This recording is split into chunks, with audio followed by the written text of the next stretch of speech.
Single heart beat scan ఒక్క సెకండ్ లోనే world class 640 slide CT scan ఇప్పుడు మీ విస్టా ఇమేజింగ్ బంజారా హిల్స్ లో. అమ్మ నేను నిన్ను ఎవరితో పంపించను, the feel is not really good, నీకు నువ్వు పిచ్చిదానివి, నీకేమీ తెలీదు, నీకు మాట్లాడడమే తెలీదు, ఏది ఎలాగో తెలీదు, నువ్వు ఒక్కదానివే వెళ్ళాలి, నిన్ను నేను పంపించను ఒక్కదాన్ని, నేను రాలేను. నాకు షీ వాజ్ కొలాప్స్. యాక్చువల్లీ అందరము కొలాప్స్ అయ్యాం. Only one brother and 3 sisters. Very disaster యాక్సిడెంట్లో చనిపోవడం అనేది, నేను కూడా అప్పటి వరకు ఉన్నది ఫాస్ట్గా వెళ్ళే బండి, ఎడ్ల బండికి కాలు విరిగిపోతే కుంటుకుంటూ వెళ్తుంది కదా ఆ ప్రాసెస్లో.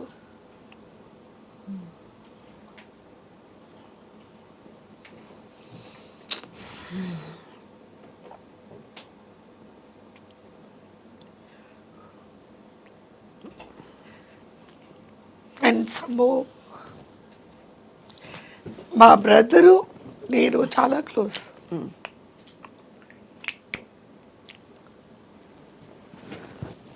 ఎక్కడో ఒక చోట మనకి తెలియకుండా బ్రేక్స్ పడుతూ ఉంటాయి, బ్రేక్స్ పడతాయి.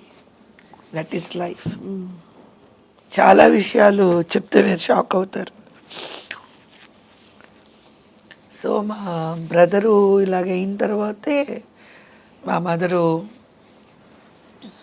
వద్దు ఆపేసి ఊరు వెళ్ళిపోదాము, విలేజ్ వెళ్ళిపోదాము, వెళ్ళిపోయి నీకు పెళ్ళి, అక్కకు పెళ్ళి అయిపోయింది కదా, నీకు పెళ్ళి చేసేస్తాను, నా వల్ల కాదు. మెయిన్గా ఏంటంటే నేను మా బ్రదర్ చాలా క్లోజ్. లైఫ్లో ఇష్టమైన వాళ్ళు ఎప్పుడు వెళ్ళిపోతారు.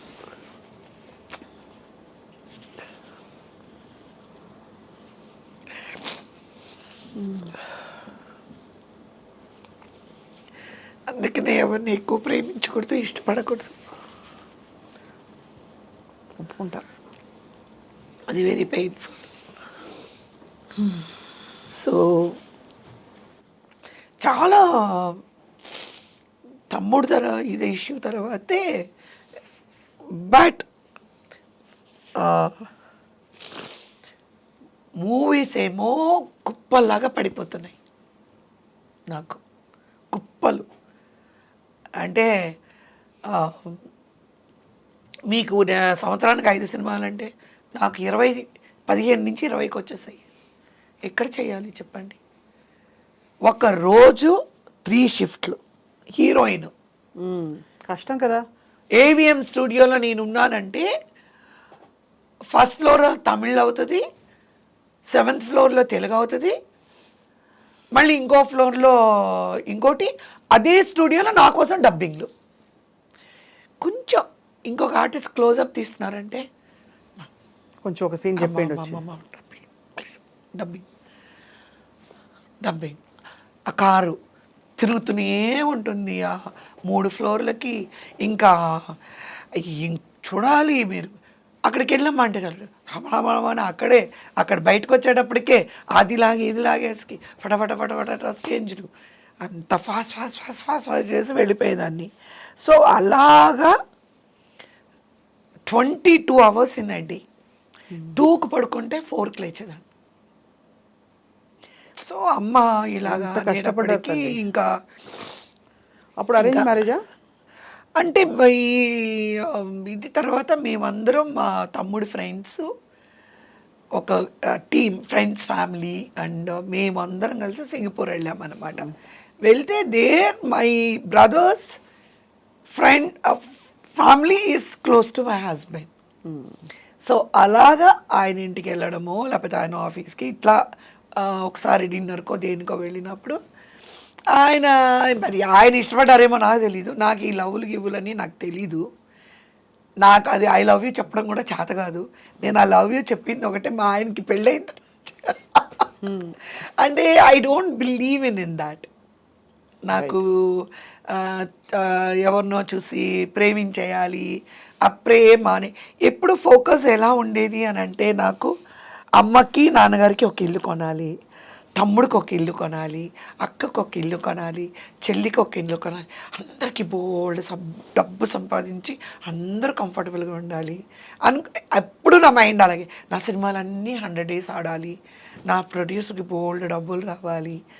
ఎప్పుడూ నాకు ఏమంటారు, ఎంతోమంది లవ్ లెటర్స్ ఇచ్చారు నాకు షూటింగ్ టైంలోని, ఎంతోమంది ఐ లవ్ యూ చెప్పారు, ఎంతోమంది రెడ్ రోజెస్ తెచ్చి ఇచ్చారు, ఎంతోమంది లైక్ ఇంకా మా మదర్ దగ్గరకు కూడా వచ్చి మా అమ్మాయిని పెళ్లి చేసుకుంటానని ఎంతోమంది ఆర్టిస్ట్, సీనియర్ ఆర్టిస్ట్ సన్స్ వచ్చి, సీనియర్ డైరెక్టర్ సన్స్ కూడా వచ్చి. ఎవరన్నా పేరు చెప్పొచ్చు కదా మాకు? వద్దండి. మా బుద్ధి పొన్నించుకోవడం కాదు కానీ అలాగని కాదు. ఇప్పుడు అడిగా నేను అనేది యాక్చువల్లీ నేను గీత దాటాలని మీ చేత చెప్పించాలని కాదు, కానీ ఇప్పుడు మీరున్న స్టేజ్కి అవన్నీ స్వీట్ మెమరీస్ కిందే లెక్క.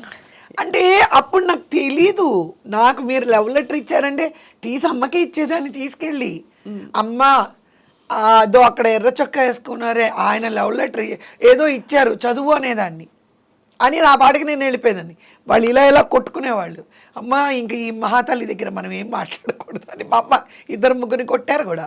కానీ మీ కో యాక్టర్స్ ఎవరు ఇష్టపడలేదు మిమ్మల్ని? కో ఆర్టిస్టులు నేనా? వాళ్ళు మిమ్మల్ని ఇష్టపడ్డాం ఆలోచిస్తాను మీరు చెప్పిన తర్వాత. కో ఆర్టిస్టులు నన్ను పెళ్లి చేసుకుంటానని అందరికీ నేను ఇష్టం, పెళ్ళి I love you I like you అటువంటిది ఎప్పుడు నాకు చెప్పలేదు. మేబీ ఏమంటారు, నన్ను చూసేసి వెంటనే మా అమ్మని గుర్తొచ్చేసి వద్దంటారు అనుకుంటారేమో. అదే అర్థమైంది. అది కాదండి, మీకు లవ్ లెటర్ ఇవ్వాలి అని నేను అనుకున్నప్పుడు బాబోయ్ పులి, రమణమ్మ, సింహం బాబోయ్ అనుకోని ఇవ్వలేదో ఏమో, మరి ఉండొచ్చు కదా. ఇచ్చిన వాళ్ళకి అమ్మ సెట్లో ఇప్పుడంటే industry diluted.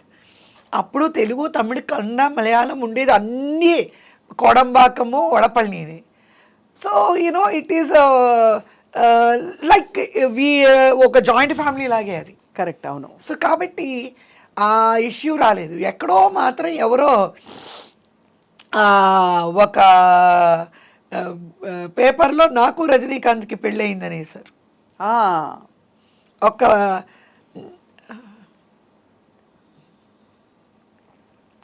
Nakkeeran cinema express, నాకు తమిళ్ పేపర్స్ బుక్స్ నేను చదవను. మీకు రజనీకాంత్ గారికి పెళ్ళైందని రాశారు?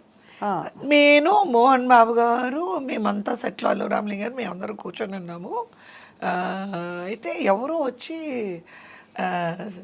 మోహన్ బాబు గారి చేతికి ఇచ్చారు. కవిత గారికి, అమ్మాయి ఆ పిల్ల కవిత ఇక్కడ ఉంది, ఏదో రజనీకాంత్ పెళ్ళయింది అని పేపర్లో ఇచ్చారు అని చెప్పి చూపించారు.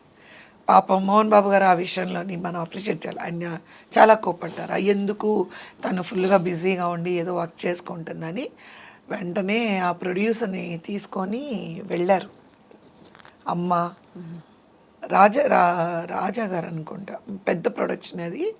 ఆయన, మా మదరు, మోహన్ బాబు గారు వెళ్ళారు. ఆఫీస్కి వెళ్ళి ఏదో మాట్లాడినట్టున్నారు. వాళ్ళు మరుపు అని నెక్స్ట్ వీక్ వేశారు, సవరణ అని చెప్పి, క్షమించాలి, ఇది ఒక మాకు ఎవరో చెప్పిన ఒక ఏమంటారండి రూమర్ మీద మేము రాయాల్సి వచ్చింది, మేము సారీ అడుగుతున్నామని చెప్పి వేశారు. అదొక్కటి మాత్రం వచ్చింది. తర్వాత మా హస్బెండ్ వచ్చి మా బ్రదర్ ఇన్లాతో మాట్లాడి, వాళ్ళ బ్రదరు, మా సిస్టర్ ఇన్లా అంటే వాళ్ళ సిస్టర్ వాళ్ళు వచ్చి మాట్లాడి అంతే ఓకే చేసుకున్నారు. ఇంకా తర్వాత సినిమా కెరీర్ కంటిన్యూ అప్పటికి నా చేతిలో 18 మూవీస్ ఉన్నాయండి, 18 సినిమాలు ఉన్నాయి హీరోయిన్గా. ఓకే అన్నారా? ఉంటే రన్నింగ్ మూవీస్ చేయమన్నారు, కొత్త సినిమాలు వద్దన్నారు.